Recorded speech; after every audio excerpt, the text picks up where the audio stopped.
Hi నమస్తే అందరికి. ఎన్నో ఫ్లాప్ల తర్వాత మన నితిన్ అన్న తమ్ముడు అనే మూవీ బ్యాంగ్ అనే ట్రైలర్ ఇప్పుడే రిలీజ్ చేశారు. మన దిల్ రాజు గారు ప్రొడక్షన్ లో వస్తున్న మూవీ ఇది.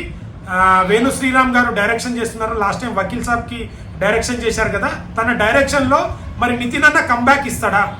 సో నితిన్ అన్న ఈ మూవీ ద్వారా కంబ్యాక్ ఇవ్వాలని నేను మనస్ఫూర్తిగా కోరుకుంటున్నాను. సో నితిన్ అన్న లుక్స్ అయితే రొటీన్ గానే ఉన్నాయి, కొత్తగా ఉన్నాయని ఏం లేదు. బట్ ట్రైలర్ అయితే కొత్తగా అనిపించింది. ఏదో ఉంది దీంట్లో మ్యాటర్, చూడొచ్చు, ఇంట్రెస్టింగ్ గా అనిపించింది. నిన్న ఇప్పటివరకు వచ్చిన మూవీల కంటే ట్రైలర్ కంటే ఇది చాలా బాగా కట్ చేశారు.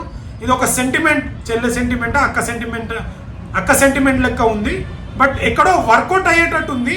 వర్కౌట్ అవ్వాలి, నితిన్ అన్న కంబ్యాక్ రావాలి, లేకుంటే చాలా కష్టం అవుతుంది. ఇప్పుడు వరుసగా ఫ్లాప్లు ఇస్తున్నారు కదా నితిన్ అన్న. సో ఈ మూవీ ద్వారా మరి దిల్ రాజు గారు ప్రొడక్షన్ అంటే ఒక మినిమం మూవీ ఉంటుంది. సో ఆ మినిమం మూవీ అవ్వాలని మనస్ఫూర్తిగా కోరుకుంటున్నాను.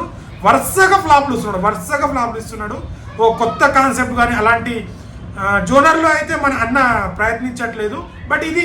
బట్ నితిన్ అన్న వరుస ఫ్లాప్ల చూస్తుంటే ఇది కొద్దిగా వెరైటీగా అనిపించింది. ఇంట్రెస్టింగ్గా ఏదో ఉందిరా దీంట్లో మూవీలో అన్నట్టు. ట్రైలర్ కటింగ్ కూడా చాలా బాగా చేశారు. బ్యాక్గ్రౌండ్ మ్యూజిక్ కూడా చాలా బాగుంది. మంచిగా గట్టిగా ప్రమోట్ చేసి ఈసారి అయినా వరుస ఫ్లాప్ల నుంచి విజయాలకి రావాలని మనస్ఫూర్తిగా కోరుకుంటున్నాను. సో ఈ ట్రైలర్ చూసిన తర్వాత మీకేమనిపించిందో ఒకసారి కామెంట్ చేయండి. మీరు కూడా వెళ్ళి చూడండి. వర్త్ వర్మ అన్నట్టు ఉంది ట్రైలర్ అయితే. సో చూద్దాం మరి ఈ మూవీ ద్వారా కంబ్యాక్ ఇస్తాడా, లేకుంటే నెక్స్ట్ వేణు గారు డైరెక్షన్ చేస్తున్న ఎల్లమ్మ ద్వారా కంబ్యాక్ ఇస్తారా చూద్దాం. Maybe next month 4th result తెలుస్తుంది మనకు, కంబ్యాక్ ఇస్తాడా లేదా అనేది. ట్రైలర్ అయితే చాలా బాగుంది, ఇంట్రెస్టింగ్ గా ఉంది. నితిన్ అన్న అయితే రొటీన్ అదే లుక్స్ అవే ఉన్నాయి. ఏం ఉంది దీంట్లో, జనాలను అట్రాక్ట్ చేస్తాడు, ఎలా థియేటర్ కి రప్పిస్తాడో. ఇలా చూసిన తర్వాత మీకేం అనిపించిందో అది కూడా కామెంట్ చేయండి. వీడియో నచ్చితే లైక్, షేర్, సబ్స్క్రైబ్ చేయడం మాత్రం మర్చిపోకండి. Thank you.